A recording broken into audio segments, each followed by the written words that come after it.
I'm going to start breaking this base up into 3 rectangles. So on this rectangle right here on the left, that is the exact same one as the one all the way over on the right, and it is 5 by 3. 5 times 3 gives you 15. But there's a top and a bottom to this, so that has to be times 2, which gives you 30 centimeters squared. Just for space reasons, I'm not going to write the centimeters squared. And then over here on this side, this one is also 30 centimeters squared. Now, the length of this black line is 3 centimeters because of the 5 minus 2 is 3. That would mean that this is 2 times 3, 3, or 6, but there's 2 of them. 6 times 2 is 12. So we have a 30, a 12, and a 30 for top and bottom. Now what we need to worry about are the sides. So this has a height of 3. So we have a 5 times 3 for the height equals 15. But look, there's 2 of them. There's a 5 here and a 5 there. So I have to do times 2, which gives you 30.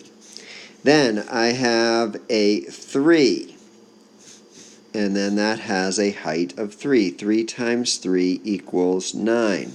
But there's 2 of them. Times 2 gives you 18.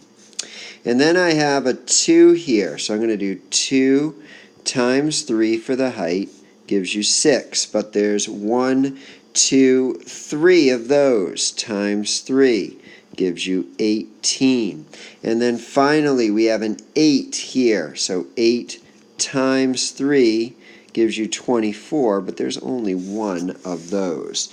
So now what we're going to do is we're going to add up the 30, which is the top and bottom of that spot, the 12, top and bottom of that spot, the 30, top and bottom of that spot, the 30, which is 2 of the sides, 18, which is 2 of the sides, 18, which is 3 of the sides, and 24, which is 1 side. So 30 plus 12 plus 30 plus 30 plus 18 plus 18 plus 24. When you add all of that together, that gives you 162 centimeters squared. But for assessments, we're just going to type in 162.